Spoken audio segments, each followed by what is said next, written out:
पिछली कक्षा में हम लोगों ने त्रिभुज की परिभाषा के बारे में आपको बता दिया। समझ में आया था ना? त्रिभुज तीन रेखाओं से बनी हुई बंद आकृति, इस तरह से नहीं, इस तरह से होना चाहिए, बंद होना चाहिए। जब बंद आकृति हम कहेंगे तभी त्रिभुज की पूरी परिभाषा होती है। त्रिभुज की परिभाषा में आगे पिछली कक्षा में हम लोगों ने बताया था कि तीन कोने जो होते हैं इनको शीर्ष कहते हैं। तो इस तरह से त्रिभुज में कितने शीर्ष हो गए? तीन शीर्ष हो गए। हाँ, और पिछली कक्षा में आप लोगों ने सीखा था कोण के बारे में कि त्रिभुज के जो दो भुजाएं मिलती हैं तो एक कोण बनता है ना। इस तरह से त्रिभुज में देखेंगे तो जहाँ भी दो भुजाएं आके मिली हैं एक कोण बना हुआ है, और इसी कोण को हम लोग अंतः कोण कहते हैं। त्रिभुज के अंदर जो कोण बने हुए हैं, ध्यान दीजिए यहाँ, ये इसी तरह यहाँ देखिए तीन भुजाएं हैं तो तीनों अंदर की ओर कोण बने। इन तीनों अंदर के कोणों को क्या कहा जाता है? अंतः कोण कहते हैं। और इन त्रिभुज के तीनों अंतः कोणों का योगफल 180 अंश होता है। पिछली कक्षा में सब हम आपको बता चुके हैं। तीनों अंतः कोणों का योगफल 180 अंश, या एक दूसरा नाम हम बताए थे, उसे क्या कहते हैं? हाथ उठाइए जिसको उत्तर मालूम हो। त्रिभुज के तीनों अंतः कोणों का योगफल 180 अंश, या एक शब्द और लिखा था हमने, कितने समकोण के बराबर होता है? दो समकोण। Very good. कितने समकोण के बराबर होता है? दो समकोण। तुम लोग भूल जाते हो क्या बेटे? अभी अभी दोबारा रिवीजन भी करके बता दिया, उसके बाद भी नहीं आता है। अपने ध्यान दिया करिए। आज की कक्षा जो है त्रिभुज के प्रकार, अगर कोई आपसे पूछता है कि त्रिभुज कितने प्रकार के होते हैं तो आपको फटाक से उल्टा प्रश्न पूछना है, मतलब कि सर हमें भुजाओं के आधार पे आप पूछ रहे हैं कि कोणों के आधार पे पूछ रहे हैं? तो अगर भुजाओं के आधार पे पूछ रहे हैं तो भुजाओं के आधार पे कोण कितने प्रकार के होते हैं? तीन प्रकार के होते हैं, जिसमें कि पहला होता है समबाहु त्रिभुज, दूसरा विषमबाहु, समद्विबाहु, और तीसरा होता है विषमबाहु। समबाहु त्रिभुज ऐसे त्रिभुज को कहा जाता है जिनमें सभी भुजाएं, मतलब तीनों भुजाएं समान होती हैं।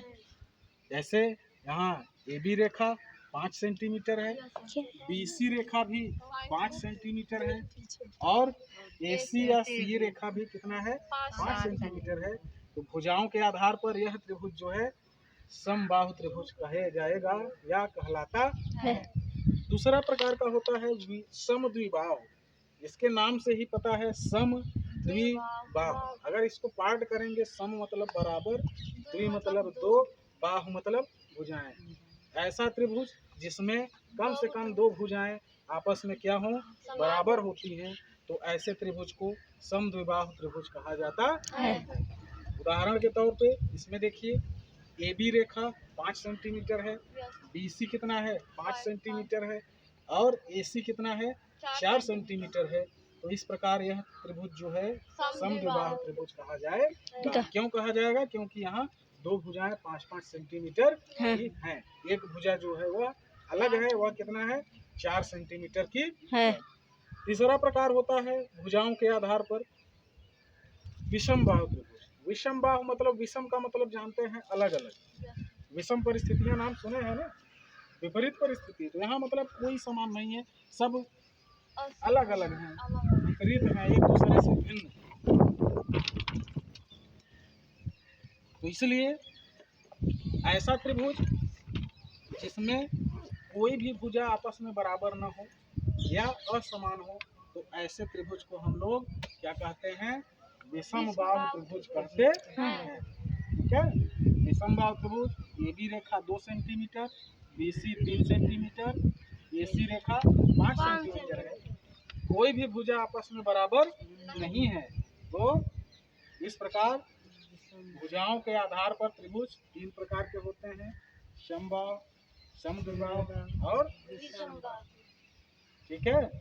ये हो गया भुजाओं के आधार पे। और अगली कक्षा में हम लोग कोणों के आधार पर त्रिभुज कितने प्रकार के होते हैं इस पर हम चर्चा करेंगे। आप लोगों से हम एक प्रश्न पूछते हैं, पिछली कक्षा में हम पढ़ा चुके हैं कि त्रिभुज के तीनों अंतःकोणों का योगफल कितना होता है? 180 अंश होता है। तो क्या इन सभी त्रिभुजों का भी योगफल 180 अंश होगा कि नहीं होगा? कितने लोग कहते हैं नहीं होगा? हाथ उठाएं। दीपांशु हाथ उठाओ, बोले क्यों बेटा, कैसे लगता है नहीं होगा? खड़े होइए। हाँ? बराबर नहीं है भुजाएं, इसलिए गलत बात है। यही कंफ्यूजन हम दूर करना चाह रहे थे। बैठ जाइए। कि त्रिभुज चाहे जिस भी प्रकार का हो, चाहे समबाहु हो, चाहे समद्विबाहु हो, चाहे विषमबाहु हो, तीनों कोणों का योगफल जो अंतर वाले होते हैं उनका योगफल 180 अंश या 2 समकोण के बराबर हमेशा होगा।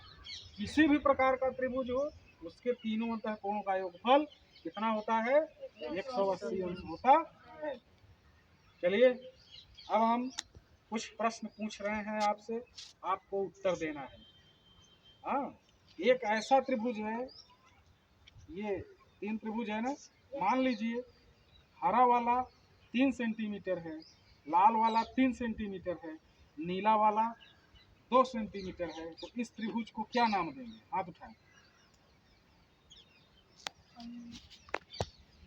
चलिए बताइए, क्या कहा जाएगा? समद्विबाहु त्रिभुज। वेरी गुड, ताली बजाइए।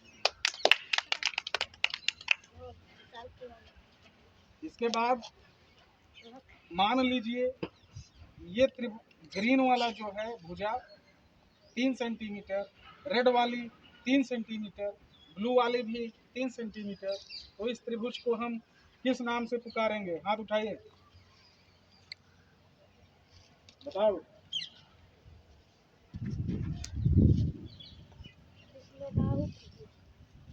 और कोई सुनते नहीं है क्या ढंग से? वेरी गुड, आप ताली बजाएंगे। गलत सुना। फिर से हम प्रश्न पूछ रहे हैं। रेड वाली 4 सेंटीमीटर, ब्लू वाली 5 सेंटीमीटर, ग्रीन वाली 6 सेंटीमीटर। इस त्रिभुज को क्या नाम दिया जाएगा? हाथ उठाइए, बताइए। विषम बाहु त्रिभुज। Very good. चलिए, अगला प्रश्न है कि समबाहु त्रिभुज के तीनों अंतःकोणों का योगफल 180 अंश या 2 समकोण होता है। यह कथन सत्य है या असत्य है? हाथ उठाइए। बोलना नहीं, हाथ उठाना है। चलिए, अगला प्रश्न है। समबाहु त्रिभुज, विषमबाहु त्रिभुज या समद्विबाहु त्रिभुज में 3 शीर्ष होते हैं। तीनों, यह कथन सत्य है कि असत्य है? आप बताएं।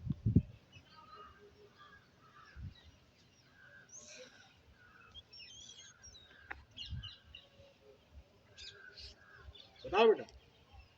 सत्य है। Very good. अभी मैं रिवीजन किया हूँ आपका कि किसी भी त्रिभुज में जो कोने होते हैं, इन्हीं कोनों को हम लोग क्या कहते हैं? शीर्ष कहते हैं ना। Yes sir. किसी भी त्रिभुज में कह दिया, इसका मतलब किसी भी का मतलब होता है कोई भी त्रिभुज। तो इसमें कंफ्यूजन होने की जरूरत नहीं है कि कोई आपसे पूछ ले कि अच्छा यह त्रिभुज में तो 3 शीर्ष होती, इहू में होगी, तो कंफ्यूजन नहीं होना है। कोना आपको त्रिभुज में कहीं भी दिखे, वो सब शीर्ष कहलाते हैं। ये भी शीर्ष होगा, ये भी शीर्ष होगा, ये भी शीर्ष होगा। ये कोण है, ये भी कोण है, ये भी कोण है। तीनों को जोड़ लीजिएगा, 180 अंश आएगा, चाहे जिस प्रकार का त्रिभुज। आज का क्लास जो है हमको लगता है यहीं पे समाप्त होना चाहिए। अगली कक्षा में हम लोग चर्चा करेंगे त्रिभुजों के प्रकार। दूसरा प्रकार है कोणों के आधार। क्या पढ़ेंगे? कोणों के आधार पर। इसको अच्छे से क्लियर कर लीजिएगा और थोड़ा समझ के आइएगा। इस पर हम रिटन टेस्ट लेंगे।